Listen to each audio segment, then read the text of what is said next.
That's what I was waiting for. I call to order this meeting of the Civic Design Commission on November 19th, 2025 at 2:05 to order. We will begin with roll call. Commissioner Abdullah,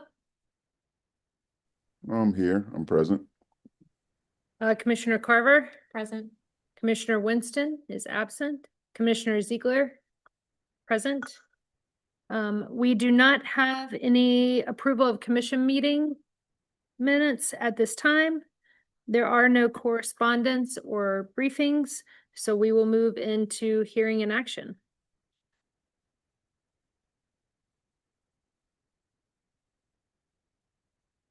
Right. The first case on the agenda for hearing and action is application BDA 2025 06420.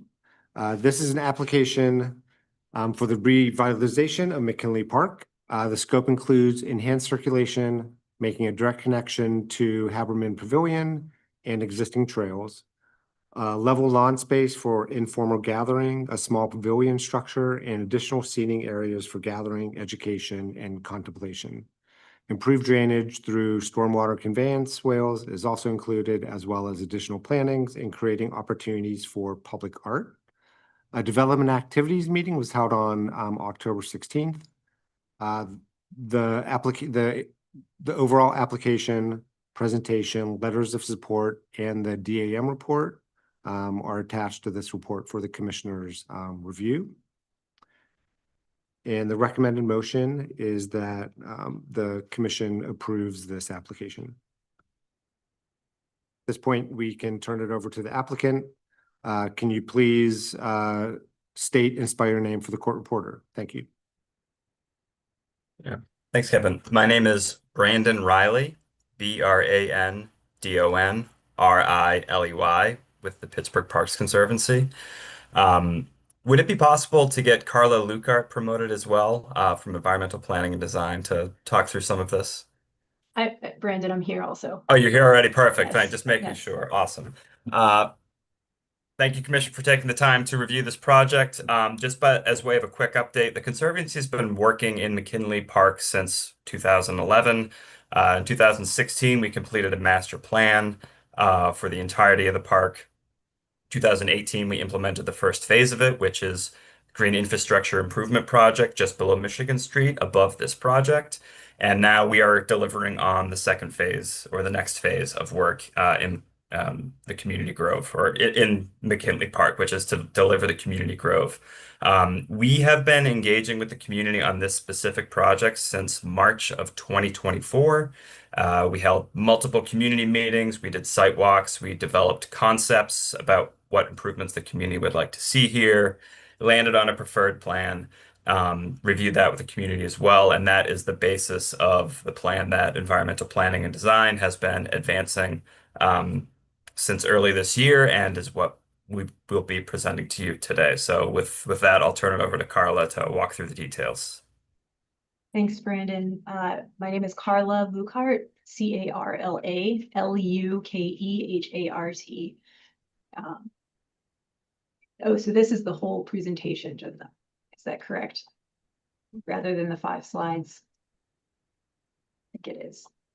Okay. So this is the location of the project is in Beltshoover. The neighborhood scale kind of shows where in McKinley Park this project is located, kind of in that little keystone, kind of up where you see the non-masked area. And it is about a ½ acre in size. So the existing conditions here, just kind of walk through some of what's going on here. There is in the middle of our site a pretty flat area. There's a lot of drainage issues, so there's some wet spots, the central project area that you see on the left. And then going to the right, there have been ongoing restoration efforts by the Pittsburgh Parks Conservancy. So they have installed wet meadows, and the wet meadows are there to kind of help with the stormwater and the drainage issues. And that's what we're using, and you'll see shortly with our site design. And then the chain link backstop and posts there, this was the former site of a ball field. And over the years, it just wasn't maintained. And so there still is a backstop, and it's kind of the backstop that's still there is sort of the community has historical ties to it, emotional ties to it. And so it's there, and it has been painted and restored as a kind of a relic of what had been at one point. It currently is in a little bit of disrepair, so we were looking at ways to revitalize that space as well.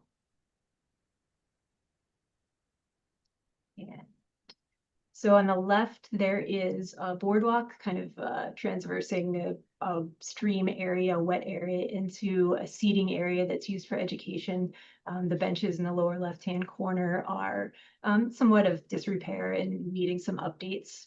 And to the right, this is the area where we were looking at including some stairs to get from the existing Haberman Pavilion that is right off of Michigan Street down into our site. And then finally, on the right-hand side, some erosion issues that are happening in the area. So most of the erosion issues are upstream from our site, and it's the TSA pathways that are existing through the parks, and just the way that they have the water is kind of it is overflowing. And so we are looking to, with this project, help relieve some of the issues with our design as well. And Brandon talked a little bit about the history of McKinley Park and PPC's work within the park as part of the master plan that I think was done in maybe 2016, something like that. Yeah, I think he already gave the background of this project and the history. And so the bottom right-hand corner is the conceptual design that through all of the community engagement, PPC came up with a preferred plan, which we then took, and we are working to develop that into construction documentation. And it has changed a little bit since then, but mostly stayed. The main elements are all still there. Okay, so some of the project goals are to enhance recreational space, improve mobility. So we want to create better access through the park. And we want to help adjust the drainage patterns that are causing some of the erosion, and then also continue with the ecological restoration that's already in place. And these were all based on what the community expressed as their interests.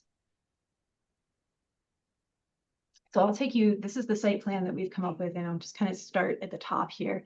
So the pathway that you see going from the lower left-hand corner to the upper right-hand corner is existing.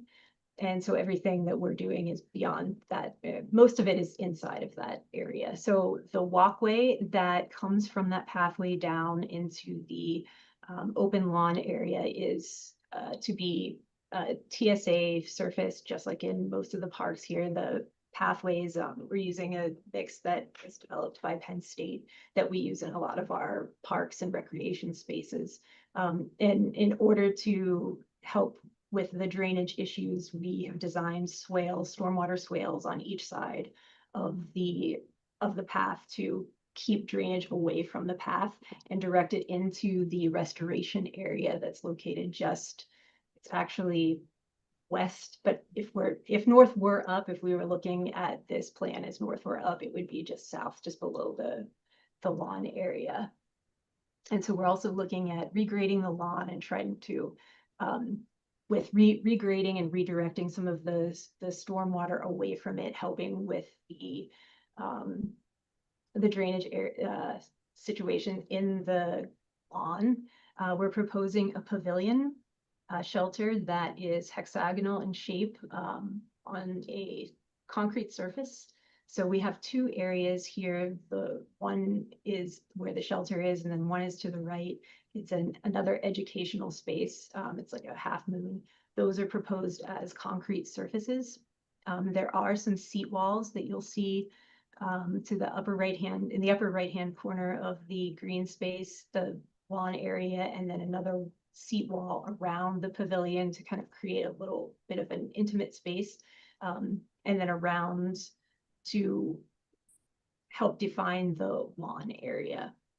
We're proposing native plantings and some grasses and boulders along the bottom edge of the lawn area to delineate for maintenance purposes so that, they come in and there's a clear line where they need to mow, the DPW needs to mow, and where they need to stop. And then between the TSA the trail surface on the top side of the lawn, we are proposing a concrete edging to hold it in place. And then what else? We have the plantings are all, the trees are all that we are speccing are approved by city forestry, all on the approved lists for restoration and for parks. And I think the two last things here are the stair connections. So there on the left side of the plan, the existing Haberman Pavilion, we're proposing stairs, and I'm using my cursor. I know you can't see it, but I'm using my cursor on my screen to show you where the stairs are. Stairs, and they are the timber box steps from the pavilion down to the main pathway. And those are to match the existing steps on site, and using the timber edges, and we'll go through materials in a few slides here, to maintain the TSA within and to not have any erosion issues on those stairs. Same thing on the right hand of the site down to the existing boardwalk. There's some significant grade change there. So the timber box steps are proposed there as well. And then finally in the lower right hand corner where there is an existing seating area for education, some updated benches. It's currently the Parks Conservancy uses the parks for education, and there are a number of organizations that use the park for their meeting space whenever it's warm out. So we wanted to create a couple of different areas where that can happen. And the one with the shelter would be the main meeting space. Oh, and the last thing, sorry. You'll see the swale coming from the lower left-hand corner. Looks like it's going up into the restoration area. That is just some regrading to help redirect drainage into the restoration area rather than onto the lawn. And a couple of renderings of the proposed space. This is the lawn area. So to the left are the boulders that help to define the space in the restoration area. The existing restoration area is to the left. A shelter that will fit 1 or 2 picnic tables. And then the seat wall that you see kind of in the back there, we're proposing the use of sandstone that matches the existing walls already on site.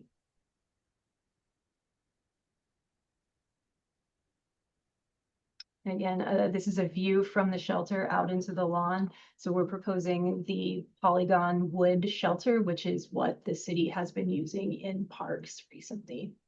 And then you can also see the seawall that kind of comes around to the outside of the shelter to create an intimate space. And also you can kind of see in this rendering where there would be a concrete edging around the lawn area to define the crushed aggregate TSA surface.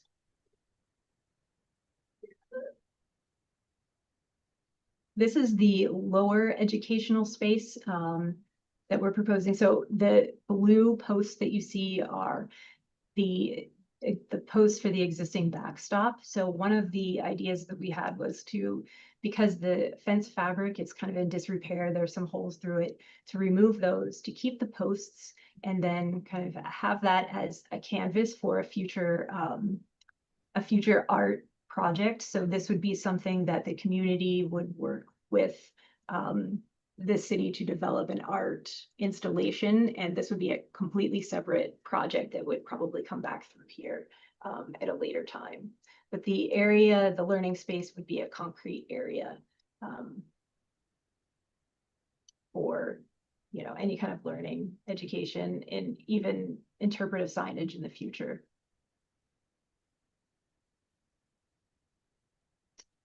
This image is of the lower outdoor classroom area that is already existing, and it's just replacing the existing benches with new benches from fallen trees.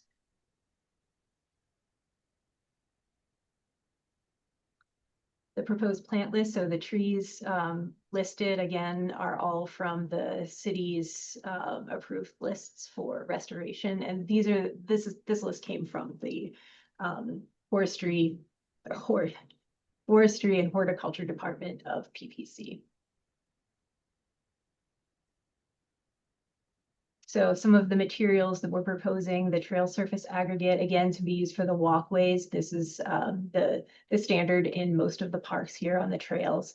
Below that are the wood box steps. Those steps are currently existing in McKinley and working well to hold the TSA in. So we'll be proposing those again. Concrete for the gathering spaces and for the shelter base. And then the sandstone block wall is an existing wall. We are proposing using the same materials for the seat walls in this space. And then the reclaimed log benches, again, those are used commonly within the city parks and are proposed for the lower education area. And then the shade structure is the wooden shade structure with a metal roof, which is what has been used in other locations throughout city parks.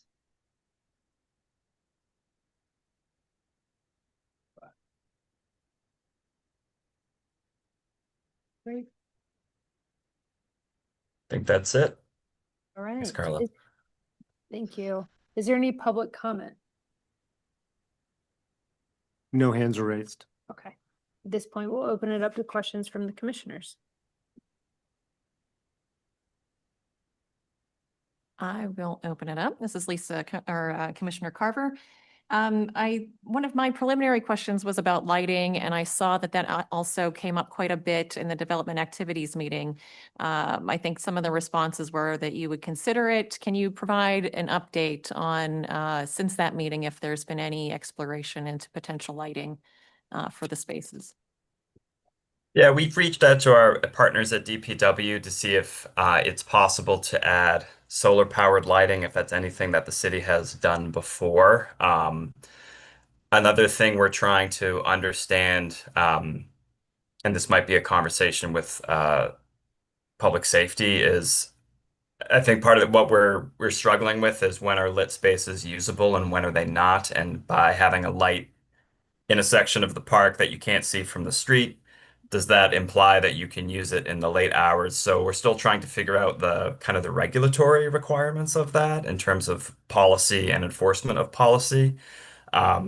We don't have it in the budget of this project as it currently is constructed. It's kind of a cost prohibitive item to do the work we have for the budget that we have, but we're definitely continuing to explore the potential to add it in the future, especially if it becomes a real issue for use in the park.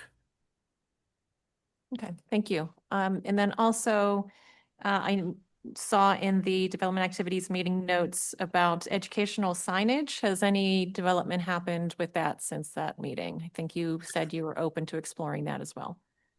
Yeah, we haven't developed that yet, and that might be something we want to fold into kind of the community art component of the space. So we have recently gotten some funding to help develop that with the community. So hiring an artist, going through a process to develop what, if there's interpretive signage, if there's educational signage that needs to happen in that space, but doing that through a kind of a community process. So I think the way we kind of structured this project is let's get the large piece of the work done, where there are opportunities to add these things later. And while we're constructing this work, we'll go through that community art process, identify signage opportunities, what people want to see, and then ideally we can kind of follow right up. Once construction is complete here, we can start installing those things through a separate contractor or an artist. Does that make sense? It does. Yep. And then I guess just one final question. In the scope of the site plan that showed the various pieces that you're modifying or creating, there was no reference to the boardwalk itself. Is that still in good shape? Will there be repairs made to it? Boardwalk is still in good shape, so that Oh. will stay as is. Okay, great. All right, that's all I had. Thank you. This is Commissioner Ziegler. The only question that wasn't addressed from my preliminary comments was, you said that the pavilion has been used again. Is this a city standard and DPW is approved of this structure use? Yes, we are working with Andrea Ketzel at DPW, and I don't know if this particular structure has been used in parks elsewhere in the city, but it's the same manufacturer that has kind of become their new standard. They use polygon structures as the manufacturer, so we're citing it from all the same. It should be kind of similar construction to pavilions elsewhere, so the maintenance needs should be pretty familiar to city maintenance staff. Okay, great. Thank you.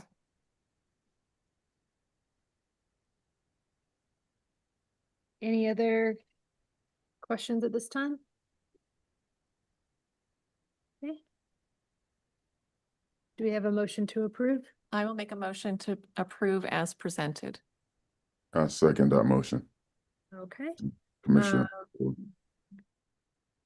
right, we will vote. Commissioner Abdullah, Approved. Commissioner Carver, Aye. Commissioner Ziegler, aye. Thank you very much. Thank you so much. We appreciate the time. Thank you.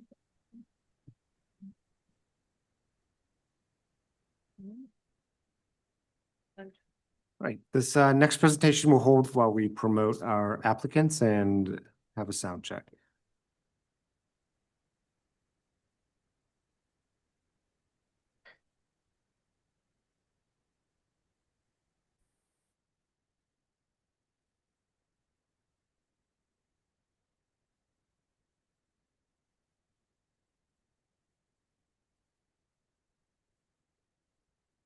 Good afternoon. Good afternoon, Adam. Will you be leading off the presentation? Yeah, I'll lead. I also have Cass Pellegrini and Matt Butter, I believe, on the meeting. If they want to be promoted, as well as Teresa Bucco and DJ Bryant with 87 Architecture. Yep, we have DJ and Teresa and Cass is all the way at the bottom with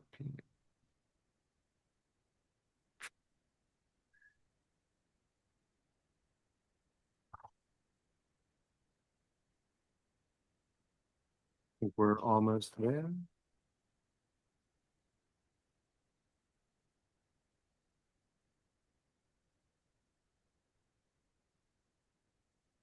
Right, well, I'll start the staff report and we can promote as needed.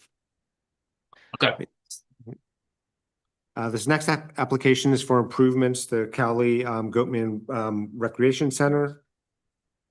The scope of work includes approximately just under an acre of work in the park. The existing outdoor basketball court, baseball fields are to remain as is. The existing spray park, rec center building, playground, and restroom concession stand building will be demolished. A new rec center building, spray park, pavilion, and playground are proposed. There's no registered community organization in Troy Hill, so a development activities meeting did not take place. Community engagement included community meetings with Troy Hill residents, meetings with Urban Impact and Pittsburgh Public Schools, as well as community engagement through our Engage PGH platform. And with that, our recommended motion is to approve this project up first. Also, just to add that preliminary review comments that were asked by the commission are included in your packet as well.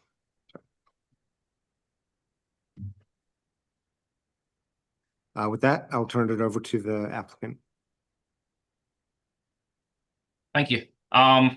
We want to go over project location first. The left is the aerial.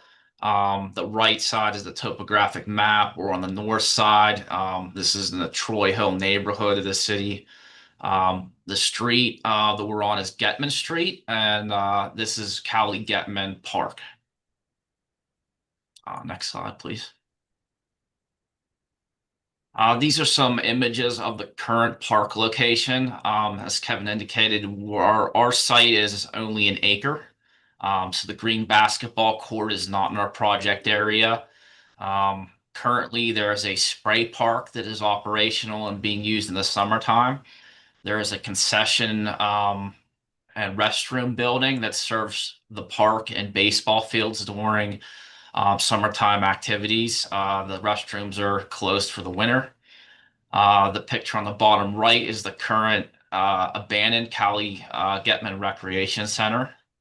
And the top right is an image of the playground, which is open 24 hours. Well, it's open all year round. I'm sorry. Next slide, please. Some more images of the park. The central pictures of the recreation center. You can see the ball fields on the bottom left corner. The restroom concession building on the top left. The top right image, there was actually a basketball court there at one time. So this site had 2 courts. In the last several years, that was converted to green space. The current site has various grade changes. This used to be an old one of the city's first reservoirs that served drinking water for the city of Pittsburgh on the north side in Allegheny City. That's why there's actually a grade change within the park. It's hard to see, but behind the spray park, there's actually a berm, which was the old reservoir perimeter. And with these grade changes, there's actually several ramps with railing that go back down to the spray park and to where the basement of the building was, and prior to the spray park, there was actually a pool. As part of our project, we're going to be filling this area in, raising grade, so the park becomes one level. And then the bottom right corner is the current picture of the playground. Next slide, please. Images looking out toward the Allegheny River and Getman Street on the left, and on the right, we're looking down Getman Street toward the east. Next slide. This project has been through several phases of community engagement. A lot of this was done previously with the city of Pittsburgh, 2018 through 2021. Our design team was engaged in 2022 for conceptual designs, and now we're really in the construction documents phase. As indicated, we had 2 community meetings with Troy Hill citizens, and we're planning construction for 2027. Next. I think we talked through some of the items to be demolished. The existing spray park, rec center building, playground, and restroom concession stand will be demoed. New construction will be a new spray park, the new recreation building, which is 1 story. A pavilion will be added. The playground location will be moved forward toward Getman Street, as well as we're going to be adding some parking along Getman Street. Yeah, and existing conditions to remain outdoor basketball court and the baseball fields. Next slide. This is a comparison between existing conditions and proposed conditions. Some of the items I talked about is the spray park will be in the back of the site again. Recreation center, a 1-story building with a gym in the middle. This is a half-court gym. We'll go over the floor plans in a minute. Playground will be moved to the front, as well as the parking. We have 7 parking spaces with 1 ADA space. Next slide. This is just a view of the existing recreation center size compared to the proposed recreation center size. Very similar.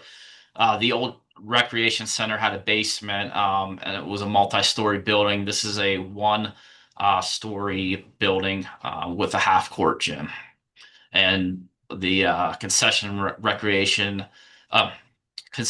restroom building, like I said, is going to be demolished, but we're actually adding that portion of, we're going to do an outdoor restroom and concession on the top left corner of the proposed building. So those features will still be part of the project. Next slide. This is just an image of the site plan with some of our planting and some precedent images of what the spray park will be. The pavilion will be a rigid ply pavilion. This is a pavilion that cities use in other parks such as Whiteman. Next slide, please. This, again, we were asked in our initial application for the planting plan. We're providing this here with the tree sizes and tree numbers. Everything else will be lawn. It would be grass mix. We do have some bioretention areas, which will be collected and entered in an underground stormwater storage system. But everything's going to be trees and lawn, essentially. Next slide. And these are some, as asked during previous questions, these are some images of the different tree types selected for the planting plan. Next slide. Renderings of the spray park. This is going to have 2 main drains in it, and it'll be similar to the size of the current spray park. Next slide. These are the different zones, play zones. We have a toddler infant zone, all ages, and a dynamic plus 7-year-old zone on the right. Next slide. And then we're going to go through the site renderings. This is just the aerial. And then you can go to the next slides. This is the image from Getman Street, looking at the building, parking area to the right, or to the left, playground and basketball court behind that. Next slide. This is just another view of the parking area. Next slide, please. This is the play equipment.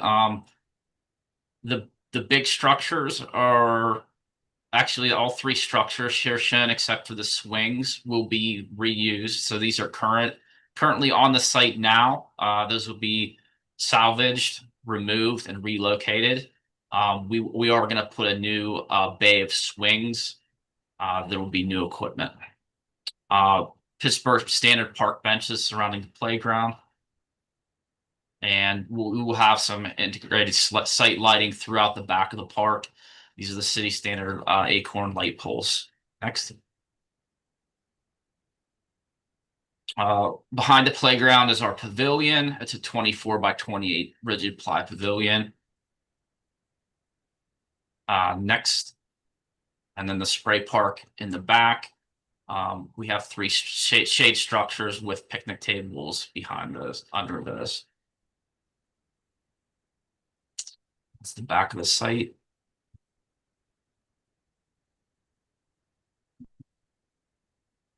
Oh, go back one more slide. I'm sorry. Just wanted to point out the new concession stand window is adjacent to the pavilion. There's with the garbage cans next to the building. That's the window. Next. I'd like to turn it over to DJ or Teresa to go over the material palette for the building, as well as floor plans and interior renderings, if they're able to speak. If not, I can continue. Good afternoon, everyone. I'm DJ Bryant with AE7. I'm the project manager on this for the architectural team. On the screen now is our material palette for the building. You'll notice a combination of materials ranging from brick veneer to high pressure laminate panel. These are kind of good impact resistant durable materials, kind of low on the site. Additionally, we also have metal panel that is cladding the gym volume / multi-purpose hall. as well as a polycarbonate facade system, kind of getting some daylight into that space. Next slide, please. As Adam mentioned, this is a replacement facility. It's a rather kind of compact floor plan. The focal point of this facility is the half court size basketball court multi-purpose space at the center of the building. Just to the south of that, number 2, we have a multi-purpose classroom space, followed by an office for whoever is going to be managing this facility, as well as a catering kitchen, number 4. Moving up on the floor plan, going north, we have restrooms for the facility, both men's and women's restrooms, as well as a family restroom. And then number 12 is a mother's room for the facility. 5 to the north of the multipurpose hall is a flex space. The intent here is that this space can be used for fitness classes as well as other events, such as rentals for birthday parties, and other things like that. You'll notice that on the north facade, there's a roll-up garage door. The intent being is that we want to kind of create a connection between this kind of flex space and the spray park further north. And then as Adam mentioned, as part of removing the existing concession stand and restroom facilities on the site, we're providing those back in that upper left-hand corner with a concession stand that faces out towards the baseball field, kind of supporting storage space, and then 2 restroom facilities planned north on the facility. Next slide, please. This is a rendering of the proposed building. So as you can see, kind of down low to the ground, we're using a kind of a contextually sensitive brick tone, as well as that high pressure laminate panel. On the upper volume of the multi-purpose, we're using kind of a variegated metal panel to kind of clad this volume, along with the polycarbonate facade panels. Next slide, please. This is just an opposite view. This is if you're coming up Getman Street, kind of heading towards the baseball field. The facility has a porch feature, we've been calling it, that kind of takes advantage of the views out from the site, looking towards downtown Pittsburgh and up towards Lawrenceville. Next slide, please. This is inside the facility, so we're standing right past the front door of the entry vestibule. To the left is the multi-purpose classroom space, as well as the office. And then looking down further is just kind of a seating lobby area. Next slide. This is inside that multi-purpose classroom space, kind of a typical setup here, kind of a focal point wall with audio-visual components, and then exposed kind of structural ceiling. Next slide. This is that kind of lobby area. This is to the left is that porch we were just looking at. That'll kind of take advantage of the views we discussed, as well as some casual seating to kind of help activate this space. Next slide. This is looking down the corridor, so this would be looking towards the spray park itself. That would be outside that vestibule there. To the left here would be the multi-purpose hall, and to the right, the doors that go out to that porch area. Next slide. This is inside the multi-purpose hall itself. So you'll see that this is a double height space. It'll feature a half court basketball court striping on the floor, as well as pickleball court striping, basketball hoops on either end, and then a connection to that flex space to the north. Next slide. So just an opposite view of that space. We're looking out towards the corridor now. Again, kind of taking advantage of kind of views so that there's eyes and, you know, people able to see the activities occurring in the space. Next slide. This is that flex space towards the rear. So the intent is this could be used for, like I said, youth programming or senior programming, as well as rented out for birthday parties and other events. Next slide. I think these slides just kind of run you through these kind of various uses. You can flip through these pretty quickly.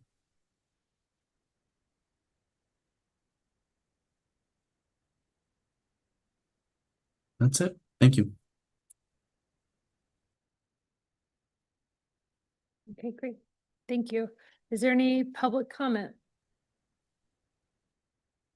No hands are raised. Okay, then we will open it up to commissioner questions. All right, I will open it up again. Commissioner Carver here, a couple questions for you.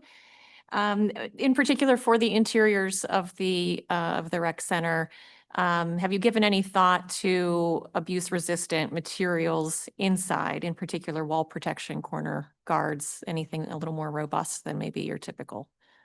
Yeah, that's a really good question. So most of these spaces, kind of the more sports-oriented spaces in the project, are exposed CMU block walls. So you'll see here, these are kind of painted with some nice colors to kind of give some relief to them. As well as in the restroom facilities that face the exterior of the building, we're using a glazed ceramic CMU to allow for easily cleanability and durability here. Additionally, like the walls throughout the corridors, we're trying to be kind of cognizant of where we are, including drywall and kind of finishes like that, but also kind of creating a more kind of humane space so it's not all CMU block. Yeah, great. Good. I think overall it's a lovely project. I commend the team.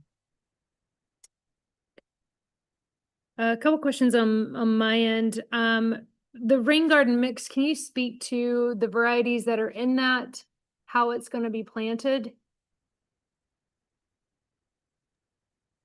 Yeah, if we could go back to the planning plan, I don't know if we have the rain garden mix shown on the slides, but You do, it just says rain garden mix. okay. Yeah, that'll just be generally seeded, seeded and watered. Okay, just for reference, plugs seating is very hard to get established in rain garden. So I know at Whiteman it was recommended and it was installed that way, but they do use a combination of both plugs and seating. So you can really get to that establishment period faster, especially given that kids are going to run through this. So it might just help from a maintenance standpoint to get that established quickly. Okay, thank you. My other question is, you know, in the imaging for the interior, it does start to kind of show some artistic license. Was there any consideration for 1% of the art or any other artistic features to be incorporated into the building, especially given the artists that are available in Troy Hill? There was not anything specific designated for 1% art on this project. Although we did have some places where art could be incorporated into the building, such as the lobby walls here. This is not set in stone right now, as well as potentially having sculptures in like the bioretention areas. Yeah. I don't know if Kaz or DJ wanted to weigh in further on that. Yeah, this is Kaz. Can you hear me? Yes. Okay, I just wanted to say that yeah, over years past, there was a 1% that we actually we designed art to be integral with the space, with the building, and it is my understanding that we have detached from that model, and that, you know, we provide a building, an exterior, and it is the art commission who takes the lead on, you know, proposing and installing the art, commissioning the art for this building. That is my understanding. Maybe I'm wrong, I don't know, but we do have areas where art can go. But it was my understanding that we are removed from that process. Yeah, I can speak to that as staff. But first, real quick, Cass, can you please spell your full name for the court reporter? Sure, it's C-A-S, first name, last name Pellegrini, Pellegrini.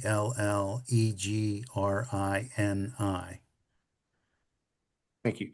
Yeah, so at the time when the Art Commission was dissolved and became the Public Art and Civic Design Commission, there were code changes to the percent for art within the city code, where in place of 1% per project based, it was 1% per city capital budget based. And so we no longer look at 1% per project like a rec center. It's now neighborhood focused base per each year.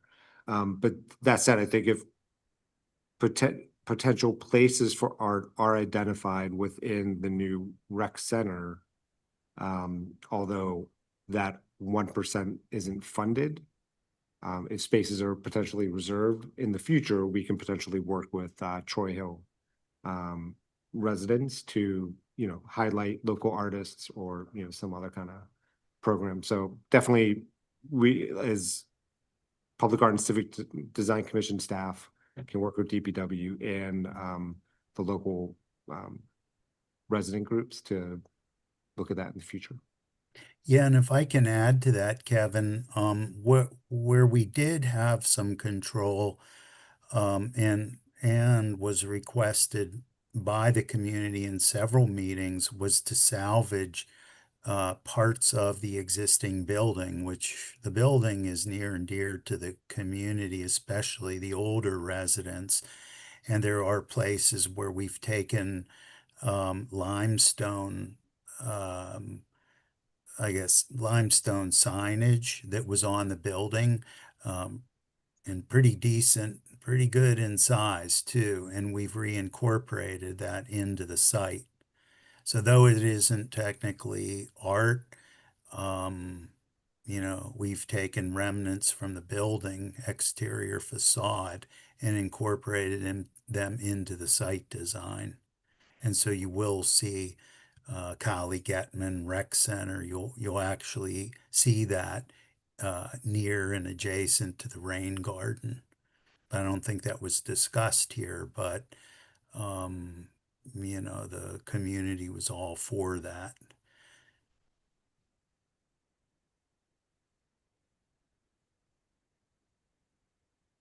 Can someone from the design team elaborate on the locations of that salvage? Yeah, if you could go to slide 11 or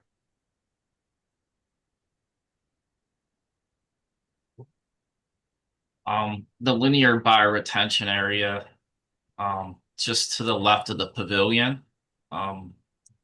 There's actually face stone that Kaz described that says Kali Getman. There's going to be potentially an ad alternate for a seat wall that reuses that limestone. We're just not 100% confident during the demolition process it'll 100% be able to be salvaged, but if it is able to be, we're planning a seat wall along the basketball court, sidewalk corridor along that bioretention area. And Adam, can you show with your cursor the extent of it from top to bottom? And maybe also show them the photograph of the existing building from one of the first few slides where they can get an idea of what it is we're trying to salvage. Yeah, I don't have cursor control, but if you go back to some of the existing conditions photos up front, we should be able to see the limestone on the building. Yeah, right there. This central top picture, you may be able to zoom in and see it. It's the limestone feature. It's too hard to see, but yeah, it's that feature. It says Kali Getman. It has the year. That was one of the items we were going to reuse and salvage. As you can see, it's up there 3 stories, and we're going to get a price on it. We hope that we can get it down in usable pieces during demolition. We think we can. We don't see why we can't, but it is our goal. Thank you.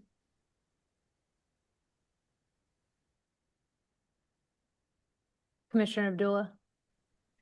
Yeah, I just wanted to ask, and so the building, it seems to have a decent amount of sunlight, and I'm sure, as far as like the materials are concerned, seem to be pretty environmentally sound. I was wondering if there were any things you exceeded in terms of the building being eco-friendly or if you're able to speak to anything relative to that. Yeah, that's a really good point and something we didn't mention here. But as part of this and most city projects, this building is passive house ready, meaning that it will not be passive house certified day one, but it will have the improved insulation and thermal performance in the walls, as well as triple glazed windows throughout the facility. And then a kind of a recognition for being able to maximize the energy efficiency of the various mechanical, electrical, and plumbing systems in the building. We're also looking at incorporating smart meters for electricity and water usage too, so that can be tracked for this from the city's end going forward, like they are with some of their other buildings. Thank you.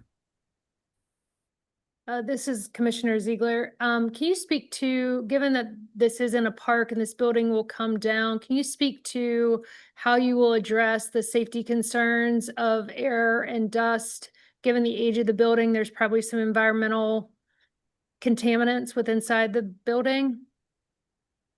Yeah, I mean, when it comes to demo, the existing building will have to be abated for asbestos and other hazardous materials before any demolition activities fully occur. Once demolition starts, obviously they're going to have to use water to wet the surfaces to make sure dust isn't happening during the demolition process. So it'd be a little bit tedious to get the thing down and prevent dust. This is also going to have a non-NPDS permit. We've already submitted an application to the Conservation District, which is currently under review. Thank you. And Yeah, and like materials like asbestos, they'll be abated beforehand, but lead and mold, that's a matter of the contractor disposing of them properly. And like Adam said, not allowing dust of those materials to get free into the air. They'll wet that down. But the asbestos has to be legally removed and disposed of. And that's part of the contract documents. okay, this is the last comment from Commissioner Ziegler. I read the response about the half court versus full court. And this is more of a general comment. With our climate, there are not a lot of spaces for indoor recreation in the city. And I know Sarah Hines is very close to this location, but especially in the summer, they do not offer free programming for teenagers. And so I just want to really push on the city that as kids are getting to the teenage years, and maybe I'm a little more paying attention to it as having a teenager now, I really would love to see more recreation really being incorporated into the city's recreation centers. And so limiting the recreation opportunities with just the size is just something I really hope that y'all will consider as you're redoing a lot of recreation centers across the city. Absolutely, we are doing that. This building it follows a prototype. We have buildings like this one it's not like a full-blown rec center like you would have at West Penn Rec Center, but Paulson in the Lincoln-Larimer area was our first model. And we have McKinley Rec Center, which is under construction right now. But the idea is to have a place where the kids can go after school and stretch out. They can not just have a place to go to do computers and play games, but to move their bodies and exercise. And that is also without duplicating what they have in the Pittsburgh public schools. We just can't afford to do these kinds of rec centers anymore. But to have a half court allows them in the winter months when it's too cold or rainy outside to come inside and still move around, have a half court game, maybe play dodgeball, soccer, whatever. but to have a multi-purpose space that can not only be a meeting and gathering space for the community, not only a place to have wedding receptions and, things like that, but also places to recreate. So we really want this to be multi-purpose, flexible, and transparent. Where we're bringing the outside in, we're bringing the outside in, the inside out. Just a very lively, organic building with not 100% defined spaces and rooms, but rooms that are interchangeable and flexible. And we think that is a direction that, yes, our parks and rec and senior centers are moving toward. Last thing is currently there are no, that I'm aware of, opportunities within Pittsburgh Public Schools for kids to use for after-school recreation that are open to the public. Hopefully that can change over time. All right. Overall, love the building. Don't get me wrong. I just want to push that point. Do we have a motion to approve as presented? So moved. May I have a second? Second. Okay. All right. Voting, Commissioner Abdullah, Aye. Commissioner Carver, Aye. Commissioner Ziegler. Aye. Thank you so much. Thank you. Thank you very much. And Thank thank you to our DPW's team. You guys did a great job. Thank you. Thank you. This next application is for renovations to Mellon Square. Pause at this time to promote our applicants and have a sound check.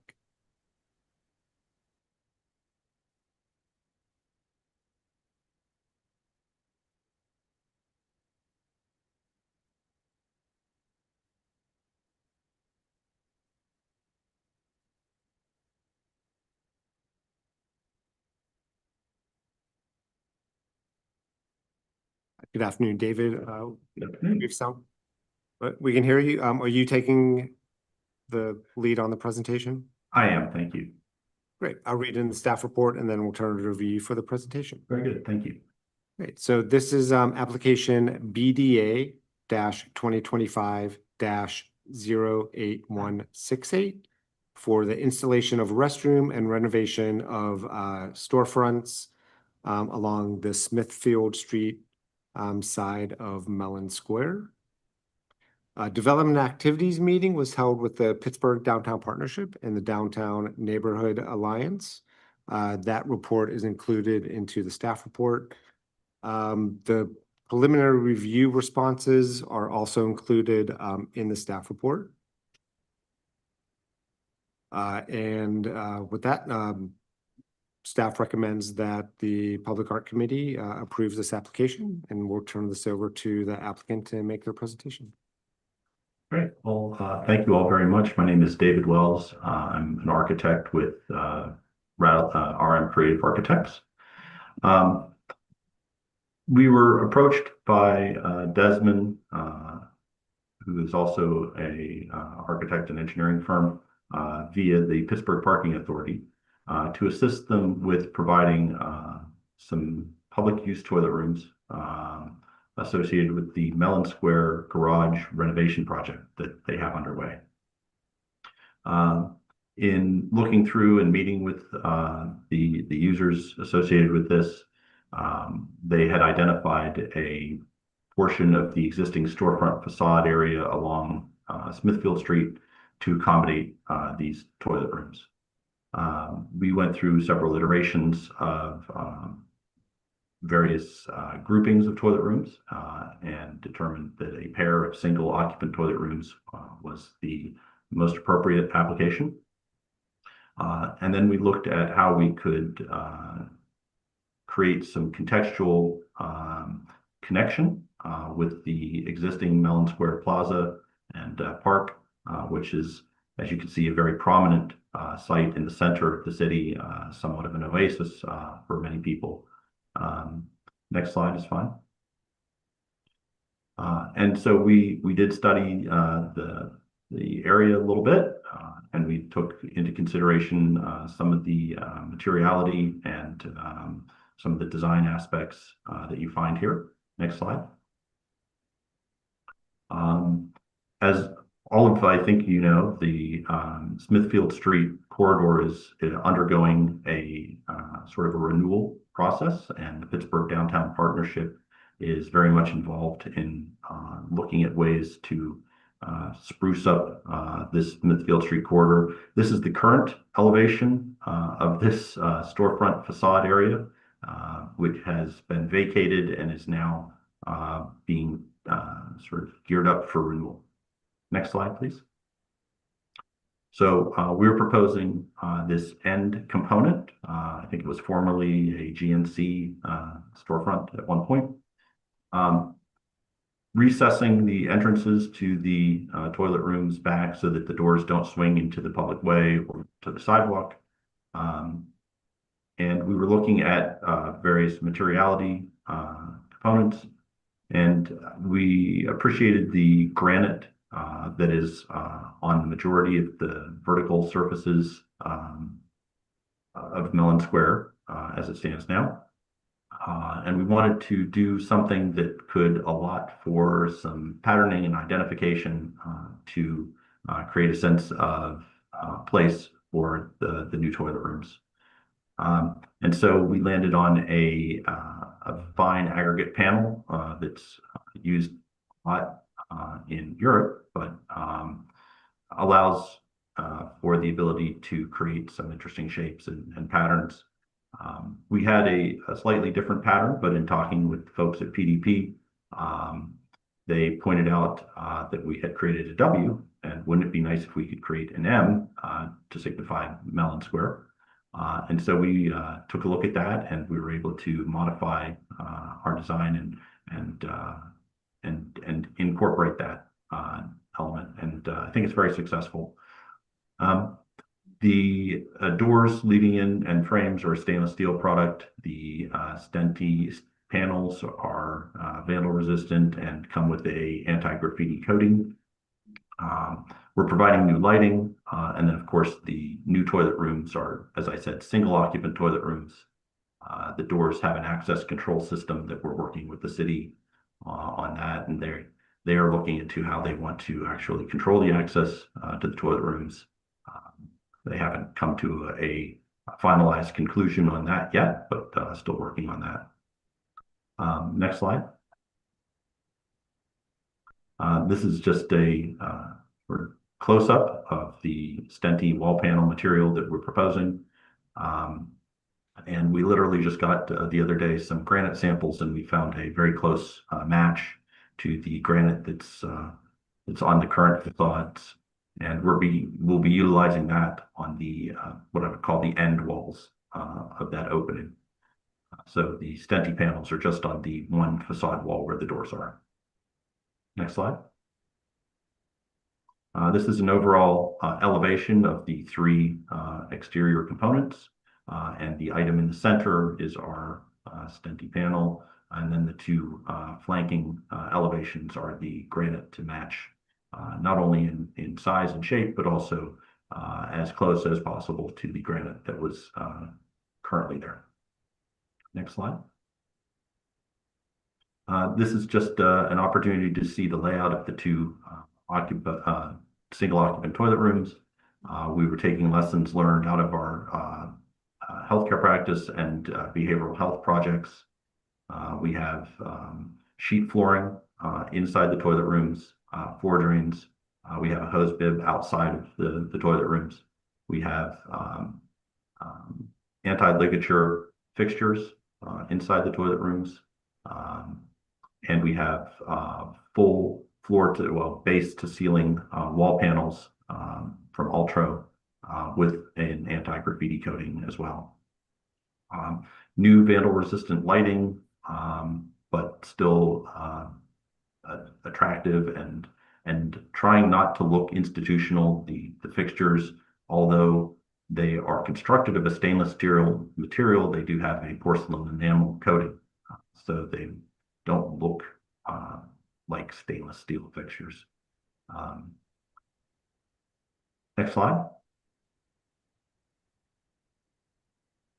And that is the conclusion of the presentation. Thank you very much. I appreciate your time.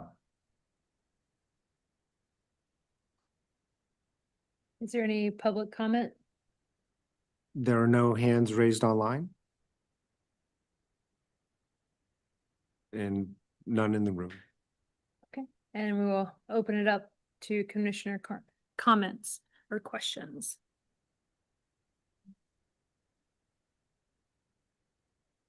I have a question. What do the features of the bathroom look like on the interior? So, like I said, there's a sink fixture that is sort of an integrated sink and counter component. It's made with stainless steel, but it's covered in a porcelain enamel, so it has sort of an ivory colored coating, and that's also true for the toilet fixture. All of the piping associated with these things are embedded in the walls, so that it's a clean, simple appearance. The Ultra wall panels that extend from the base just above the floor all the way to the ceiling have sort of a wavy striation in them, but it's very subtle, sort of a beige color. The ceilings are a white gypsum board product. And as I said, the doors themselves and frames are stainless steel. Is this just one, so it's just one stall? That's And- correct. It's single occupant. That's right. One person at a time. And these are both accessible? Correct. Okay. Thank you so much. You're quite welcome. Thank you. This is Commissioner Carver. I'm happy to see that you flipped the W to the M when I was reviewing it this morning even. Yeah. But Right. I will say that I'm missing the green that you had in there We earlier. are too. Okay. But there was a request to kind of, I don't know how to describe it, but simplify it a bit. Yeah, understood. Okay. Could you perhaps talk us through the operations of the doors themselves from an access control standpoint? Sure. I mean, the doors are fairly straightforward from the standpoint of they utilize an electric strike component. And then the city is going to be implementing a door access control system to be able to control the hours of when the toilet rooms are open and available to the public. Okay. As well as the card access will allow city personnel to service and maintain the toilets after hours, and of course would allow for emergency ingress into the toilet rooms. Very The good. doors do swing out, so there's so a person wouldn't necessarily be able to, well, they wouldn't be able to, Barricade. unfortunately, if they had collapsed behind the door, Yeah. block the ability to get in and take care of that person in such an emergency. Mhm. In the floor plan, I see a couple recesses opposite the toilet wall. I'm guessing those are changing stations. That's right. That's Okay. right.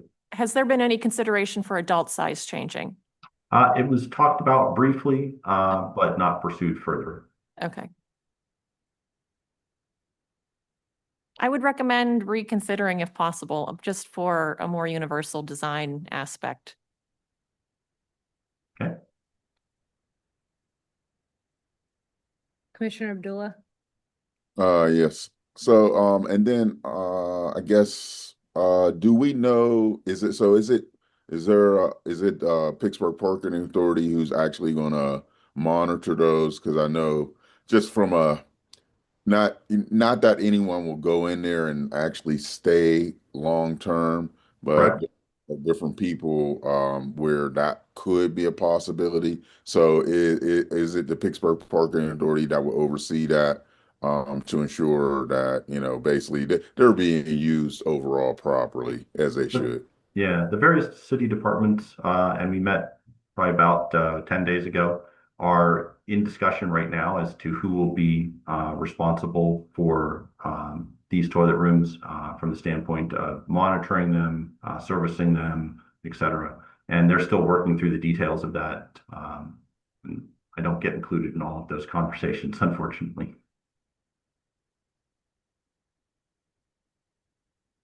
But your comments about people potentially being in these rooms long term was something that was discussed, and we do have a system associated with the door hardware that could be implemented that would allow for some timed access if that was something that was a consideration. Thanks so much. You're quite welcome. Thank you. This is Commissioner Ziegler. Can you speak to the decision to shift the material to the crushed stone for that wall, given that? Yes, can you speak to that? Sure. We had always intended to use that material, but we did have a meeting with PDP, and one of the things that they were interested in is that I think maybe the W shape was and the coloring was maybe too literal with respect to the plaza itself. So we made the alteration that we made to essentially flip the W into an M, and then to go with sort of a tone on tone with respect to this material. It's a very durable exterior material, and it gives these public toilet rooms a sense of place. We didn't want a situation where the material was just simply the granite and these looked like supply room doors for lack of anything else.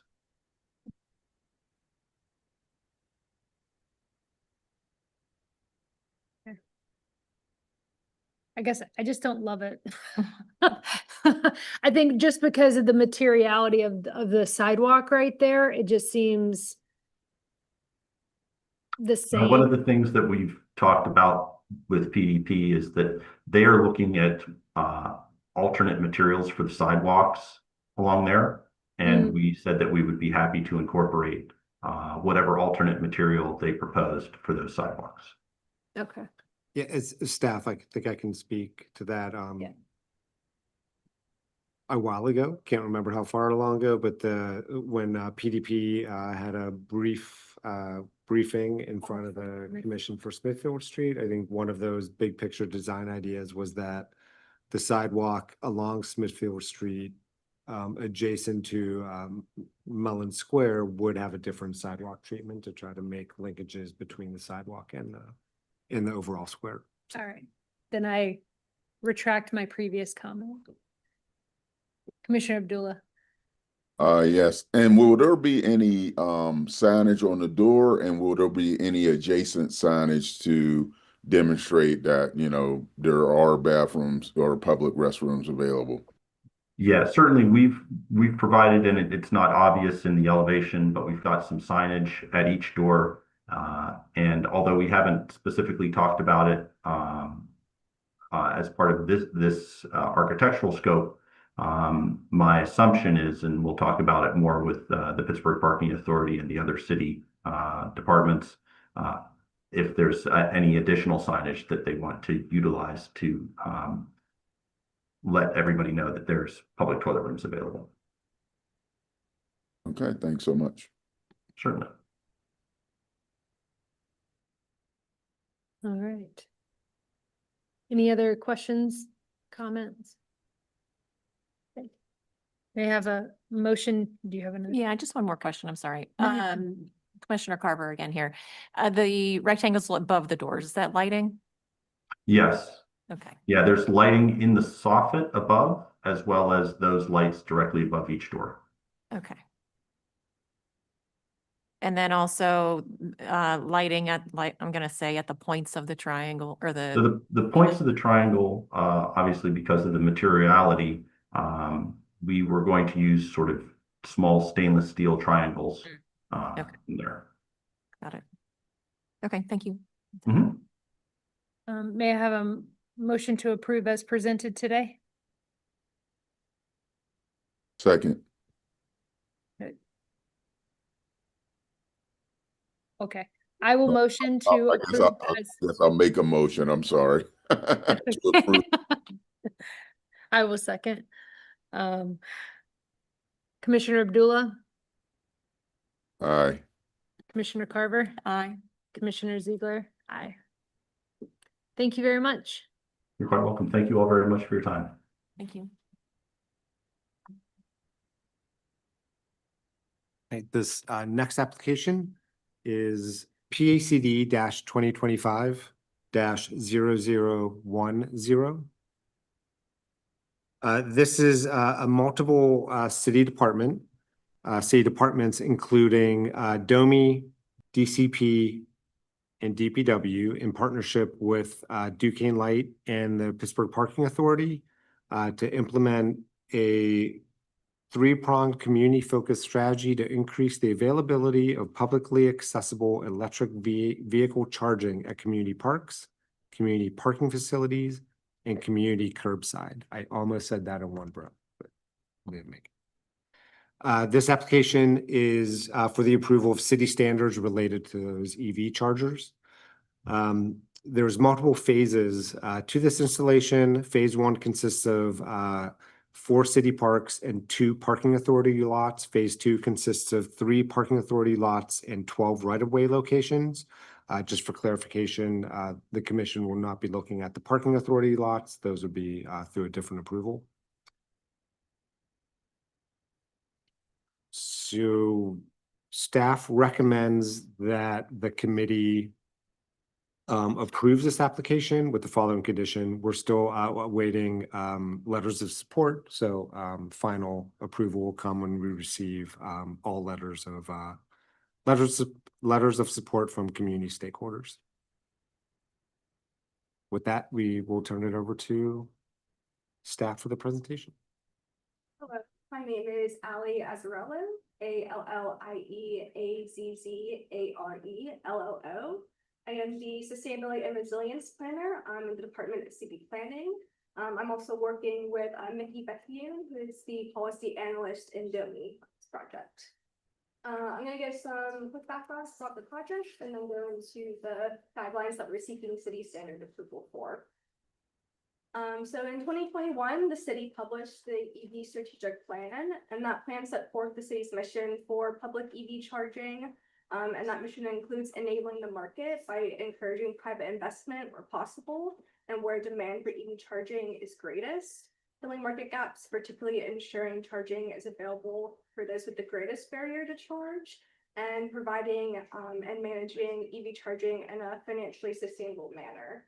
There's also the EV readiness ordinance that states that new and renovated city-owned facilities will also have the electrical capacity and equipment installed simultaneously with that construction to develop the necessary infrastructure to support both city fleet EV charging and encourage public charging on city property. In accordance with the strategic plan, the city went after a federal community charging grant called the Charging and Fueling Infrastructure Grant, or CFI. This grant program program specifically funds the planning, procurement, and installation of publicly accessible EV charging infrastructure through a community program, which supports broader community development. The process involved applying for the grant from the Federal Highways Administration, which is a division of the Department of Transportation, and meeting specific merits of the 2023 Notice of Funding. Grant funds are strictly limited to EV charging infrastructure and cannot be used for other purposes. Additionally, the charging stations installed under this program are designed exclusively for charging electric and plug-in hybrid electric vehicles and do not support other vehicle types or uses. Key requirements of the program, grant program, include ensuring 24 access, public accessibility, supporting environmental justice communities with a focus in justice-oriented communities, and providing accessibility for individuals with disabilities. The grant program merit criteria include considerations such as safety, climate action mitigation, resilience, sustainability, workforce development, and community engagement. So in the fall of 2024, the city was awarded, was announced as a CFI Round 1B awardee. And then in early January of 2025, we were able to get our signed grant agreement with the Federal Highways Administration. You can go to the next slide. So why is public EV charging a priority? There's been a rise in EV ownership across Allegheny County and within the city as a whole. Based on PennDOT EV registration map data, there are about 15,000 registered EVs in Allegheny County, and then about 5,000 plug-in hybrids. So with this increase of EV ownership, some residents have started creating their own unsafe methods of charging their EVs in the right of way.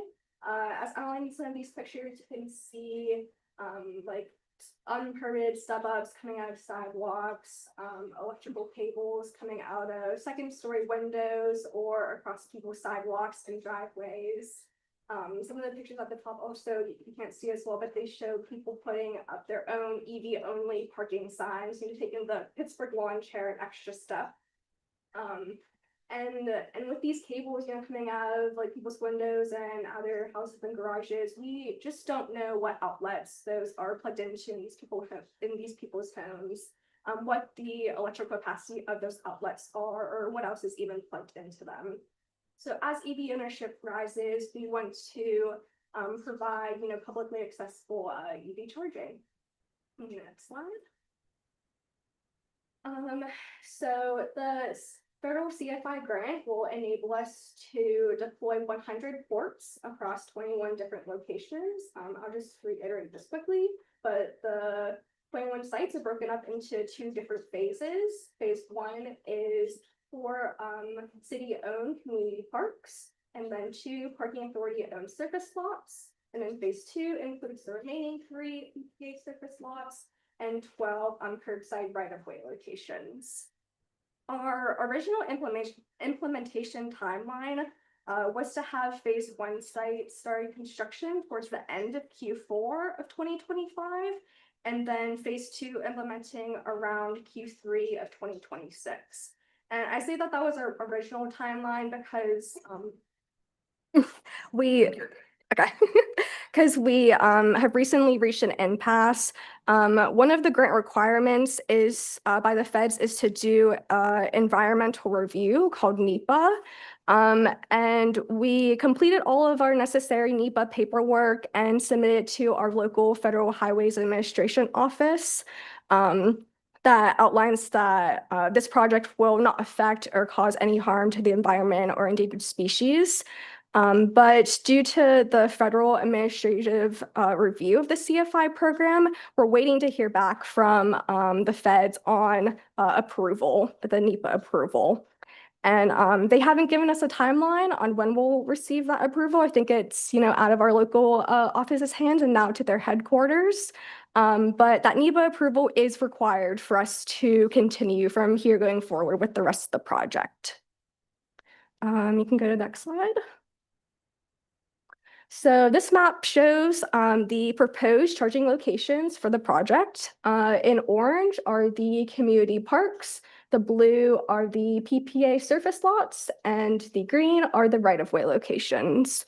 We conducted initial public engagement meetings in each of the neighborhoods where a charger is proposed to provide like the residents and business owners about the proposed locations and for them to provide any feedback. When applicable, the meetings were scheduled with the registered community organizations and a development activities meeting was held. After some of the initial public meetings, we continued having conversations with some of the RCOs. For example, in the Hill District and Lawrenceville, based on the feedback that we received from that initial meeting, we continued working with the RCO to determine a more ideal location than what we have originally proposed in this map. But for those specific communities I mentioned, we are going to stay within the neighborhood, though, just finding exactly what street or what block the community prefers best for the charging stations. We can go to the next slide. So we're also leveraging and working closely with Duquesne Light and their Make Ready program. So what their program covers is everything in this graphic in orange is covered under their program. So that's the back-end electrical infrastructure. Like the transformer, there's going to be a dedicated meter and panel, the conduit and wiring, that's all going to be covered under Duquesne Light's program. And then in green in this graphic, that's going to be covered by the customer, in this case, the city, and those are the charging units themselves. We haven't purchased the charging units yet, again, because we're waiting on that NEPA approval to continue, but that's one of the first next steps that we'll do once NEPA approval is received. Also to note, all of the phase 1 locations are a part of the Duquesne Light Make Ready program, and then 4 of the right-of-way sites in phase 2. But the remaining 8 right-of-way sites, we are going to publish solicitation for that design and construction work. I can go to the next slide. So now just getting into the meat of it about the guidelines that we're seeking approval for. At the locations, we are proposing installing 2 level 2 dual port pedestal mount chargers. So you can go to the next slide. And based off of that criteria, we have selected ChargePoint as our charging vendor and their 6000 series charger. In the picture, that is what the charging station looks like. You can see the dual port cables on it and the cable management. The charging stations do have that orange accent to them. That's orange is ChargePoint's branded color. So yes, that is what the station will look like. Some specifications to note about it. For the payment method, there is a contactless tap to pay for like a credit or debit card. You can also pay via their mobile app, but the stations are cashless. You cannot pay with cash at these stations.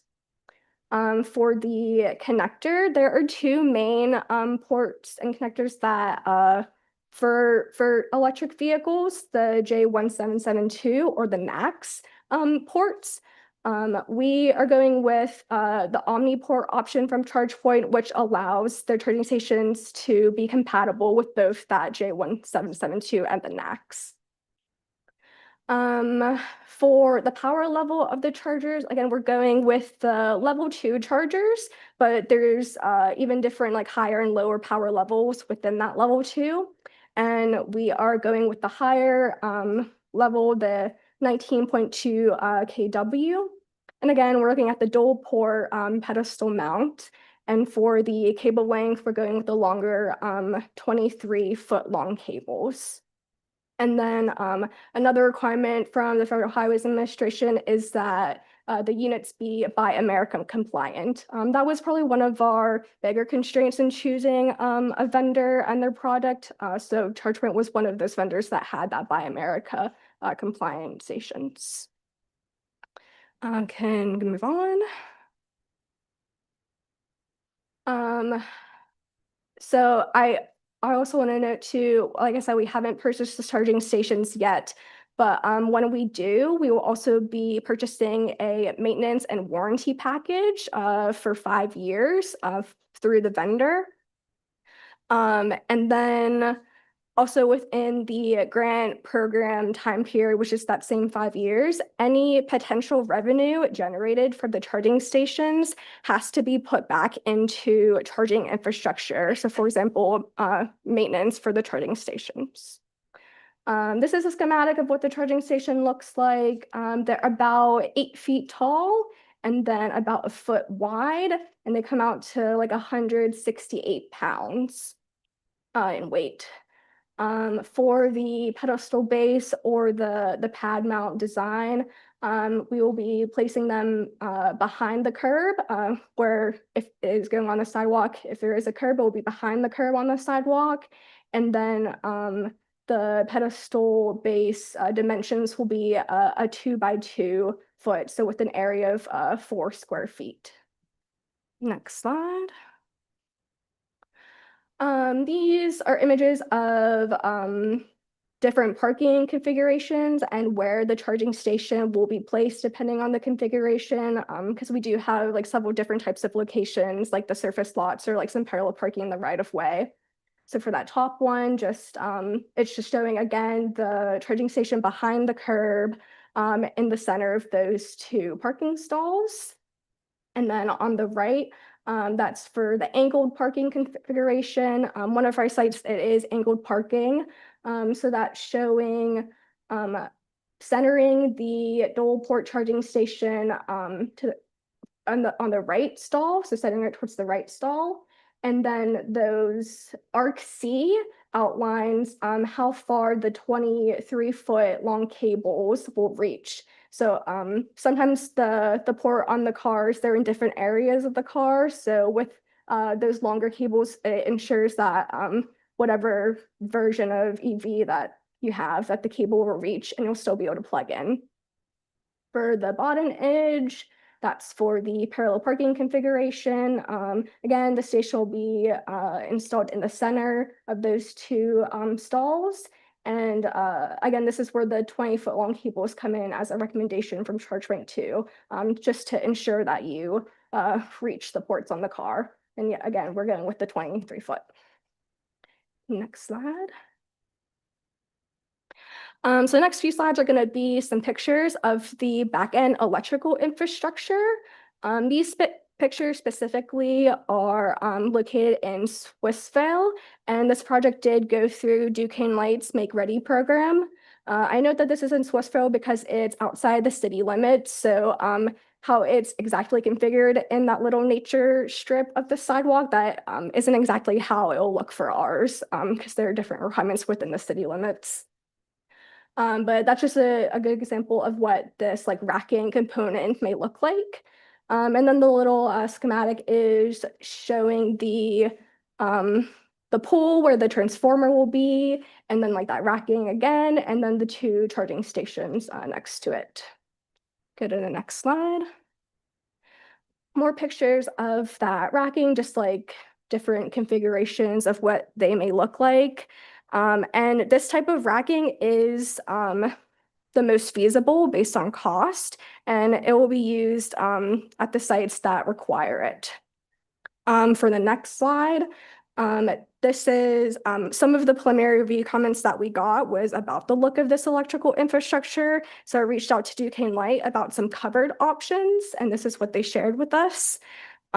These cabinets will be used where they can, but again, that traditional racking style that you saw in the previous pictures, that again is the most feasible based on cost. And so I can't say at this time if Duquesne Light will be using these cabinets or exactly at what locations, but that rack setup is preferred by them. Can continue on. So now we're getting into the guidance of the location. So just from overall guidance, provide the level 2 charging capacity at 40 or 80 amps or greater, and we're going with that 80, the higher level 2 chargers.